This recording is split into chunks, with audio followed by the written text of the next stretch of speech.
First things first, thank you to everybody that has commented on my 2 videos based on The House, the latest Netflix movie. I've done an honest review and a deep analysis of The House, which are full edited videos with all the footage from The House, and they're available now on the channel. But with this one, I wanted to do a nice simple edit for you guys, just talking about all of the great comments that I've had about The House. It's got a lot of people talking with so many different versions of theories and symbols and themes and interpretations, and I wanted to share some of my favourite comments on my honest review and deep analysis. Let's kick off with a comment by Asharo Yo. My initial thoughts on the first story were that Mr. Van Scherbeek was literally playing dollhouse with the family, giving them clothes and food, and hiring actors to convince the family. I think this gives a nice theme of delusion to the 3 stories, with the developer covering the truth about the house in fancy lies, only to become his real self by the end, an actual rat. And Rosa was lying to herself about the state of the house and the world. Yeah, that's a really good theme, that, actually. I love the idea of that it's literally playing dollhouse, and you can really tell that they've put thought into connecting all 3 stories in multiple ways, where lots of people are getting totally different things out of it. I love the idea of delusion, and you can definitely see in all 3 stories that there are attempts to cover up either a person's identity or a person's past. So that's a great comment. Cheers, bro. Next comment is by Bloody Omen. One theory me and my mom made is the fog. The fog symbolises Rosa's blindness, ignoring the bigger problem, which is the flood, acting like everything is normal. As well, I also noticed something that Rosa has that the other characters in the 2 stories don't: a caring family. That's an interesting comment.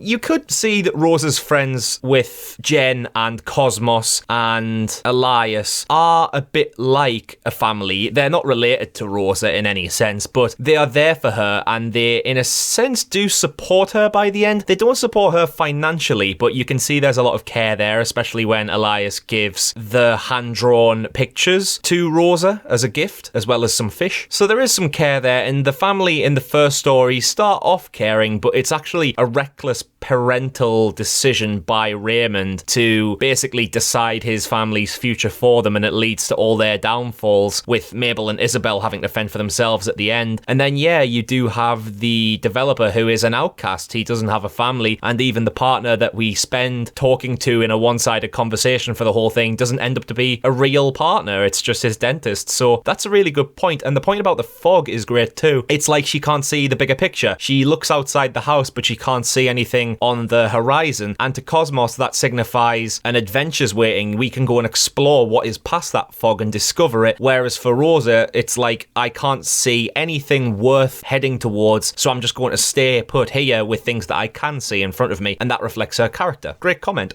Next is a comment from Ariane Perodo. One thing I noticed that caught my eye was the recurrent use of eyes, or the feeling of being watched, either by characters or by the furniture itself. In part 1, the design of the wallpaper resembles eyes, and that is accentuated when there is a close-up on the wallpaper, and later with the overlay of Mr. Van Scherbeek's eyes over the windows of the house. In part 2, as you mentioned, the eyes on the wall with the fireplace look like a face, and in part 3 there is a poster on the wall with the same kind of yellow eyes. I interpreted it as being watched by the house itself, as if it were a character of its own, and as it morphs to resemble the residents. Or it could be that the house is like a dollhouse. After all, it is the same as Mabel's dollhouse in part 1. The eyes would symbolise a bigger being watching over the house and the tenants, and toying with them as you would with dolls in a dollhouse. After all, the house kinda brings misfortune to those who live in it. Other than that, I don't really know what to make of it, but it's just something I noticed that I found interesting. Well, it is interesting, Ariane, and you can definitely see that there are symbols of the house there. Interesting you mentioned the Van Scherbeek overlay image, where his eyes literally become the windows of the house. There's a definite link there that can be established. And yes, I do love the use of the eye wallpaper in part 1, which I picked up on in my honest review. That one's probably the most obvious because, you know, you do have that close-up on it where it actually properly signifies it. So you can see that there's almost like an outer being or a more powerful force that is constantly observing you, and that puts all the characters under pressure. Rosa is being observed by her friends who kind of are trying to encourage her to leave the house, but she's having none of it. Or you have the developer who has all the eyes on of the people trying to buy the house and the eyes of the vermin trying to scout his house and take over it. He's got the outside world looking in on him at all times, and with him having his bills for the house all overdue, having to pay for them, again, it's kind of sort of signifying pressure in that sense of people constantly looking at him and him having to try and react to it. Great comment, Ariane. Thank you for that. Next comment is from Road Trip. One of my personal theories about Story 2 is that the rat-bug hybrids don't actually exist. It's clear that the developer had problems with recognizing reality before they were introduced, and his delusions of success may have combined with his anxiety about the infestation. I think that the dancing bug scene supports this theory the most, since it is bizarre and incongruent with the rest of the storyline, making me more inclined to believe it's all in his head. I don't know if the intention was to portray the developer as mentally ill or schizophrenic, but the scenes with the bugs and the ending of the story suggest a mental break to an already unstable mind. That's a really, really brilliant comment right there, because you can tell that with the bugs being seen as a made-up element of his life, linking to the relationship with his dentist, imagining that to be his partner is also an imagined element to his life. That's a really good thought process where, you know, if you do have this kind of dual identity, which the developer clearly has, he's got this need to try and make himself appear to be rich, wealthy, successful. You know, he dresses up in a full suit, his best clothes to try and sell the house, and then he dresses the house up with all the gadgets. It's kind of like Two Lives when you see the house with all this glitz and glam in it, but he just lives in a small room in his boxer shorts with a very basic bed and like little to no furniture. You can see that he's got a really poor standard of living when he's not in the public eye, and that kind of element is like a dual identity, and people have likened the rats at the end, the vermin, to the bugs because of the way that they move. They have more insect-like bodies, and that could also be an almost dual identity of the rats are like bugs. So I really like that comment, Road Trip. That was brilliant. Thank you. This comment is from Vance. Great name, thanks Vance. The first story: if you care about materials too much, you'd lose yourself in them. You attach your whole sense of self in materials and they will fully consume you. That's really good. Vance goes on to talk about the second and third story, but I'll just comment on this first part. Yeah, that's also true.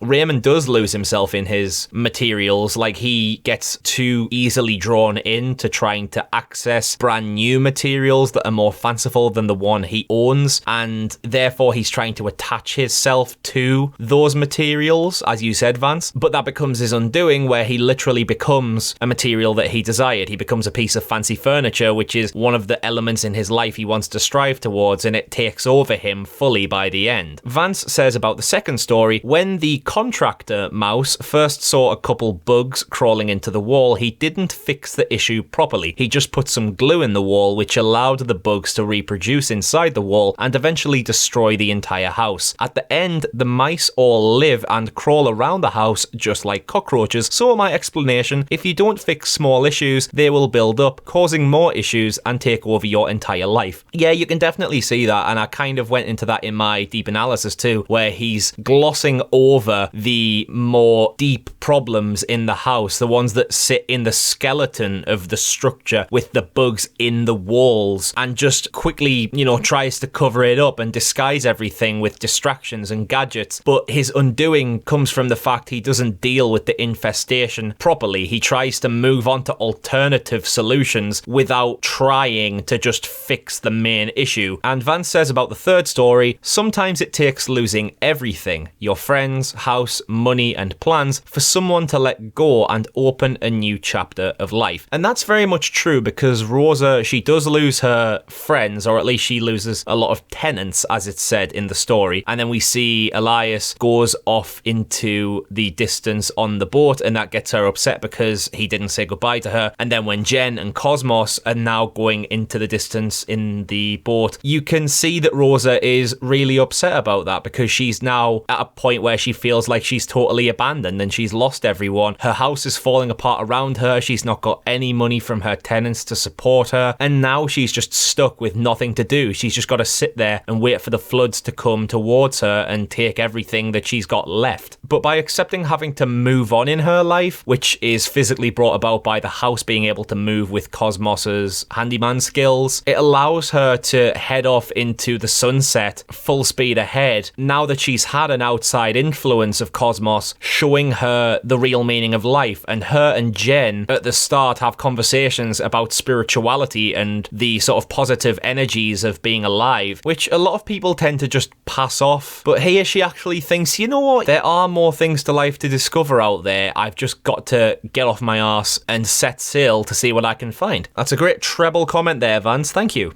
To counteract that comment from Vance about the third story, we've got a comment from Dim Dive, who says, I wouldn't say that Rosa moves on. She takes the house with her. She doesn't let it go, and the house doesn't let her go either. It lives on. While Rosa has liberated herself of unmovability of the house, she still needs to take care of it and drag it around with her. The house did give her the illusion that she is in power, but in reality, it is the house that is dependent on her and not the other way around. By forcing her to stay for too long, it also forces her to ensure its own survival. I love this comment, and again it shows the polarizing views that we get from people, because Vance's and Dim Dive's comments there are total opposites, but they actually do strengthen each other and show the duality of the nature of Rosa's mindset, because you get this idea which stretches across all three stories that the house is an entity in itself. In the first story, it's a symbol of power. By having this grand, beautiful house full of all these gorgeous objects, it'll give Raymond more social stability and give him a higher level of respect amongst his relatives and other peers. It's a statement piece in the first episode that becomes his and Penny's undoing. And then in the second story, it's a tool to try and get the developer out of a bad situation. It's an asset to him that he needs to try and sell in order to survive. But at the end, the asset is taken over by the vermin, and from the vermin's point of view, the house is a place that they can salvage, they can eat it away, they can burrow in there. That's what they want. The intentions between the developer and the vermin are vastly different there. And if we talk about the third story, yes, it's actually a really good point that Dim Dive makes, that the house doesn't let her go. It's a place where Rosa feels like she's got to stick to, and even though all the floods around her have been coming in and in and in, she still treats it like it's a fully functioning normal apartment building and is just trying to act like her tenants should be behaving normally when the situation she's in is anything but normal. And the fact she's got more care and attention of trying to put the wallpaper on and, you know, fix the plumbing, the fact she's got more attention on those quite minor elements compared to what's going on literally outside her front door shows that she does have a care and an affection to the house that she's unable to break. And yes, as Dim Dive says, she literally does have to take it away with her in order to survive. So that is a very good comment. Before I get into my final comment of the video, I want to shout out to Hara Bun for my personal favourite comment. Isabel was a tough baby, she was lit. Which is absolutely true. And I've also got to say that Stu, also from Unleash the Ghouls, if you are unfamiliar, he gave some of his own opinions on the Unleash the Ghouls WhatsApp to me. He said, I noticed that the house is filled with vast empty spaces, which I felt like it was showing if you chase the wrong things, life becomes empty. I also thought that when the doll's house was burned and then the house burned too, it was almost saying you'll destroy your own house from the inside by forgetting what really matters. The second story seemed to be more about just being who you are. He's a rat, but he won't accept it and fakes everything until he finally admits defeat and just becomes a rodent again. He lost everything trying to fake who he was. Thank you for chipping that in, Stu. If you want to comment below saying what you think about Stu's thoughts, then feel free. But let's finish off with one final comment. This one comes from Joanna Carpenter. I think what you're missing is the overriding theme of all these tales that centers around the house, which is why why they don't explore each individual world in great detail, or the powers of the benefactor, or what exactly the name of the developer is, or what happened to cause a great flooding in Rose's story. A house is a very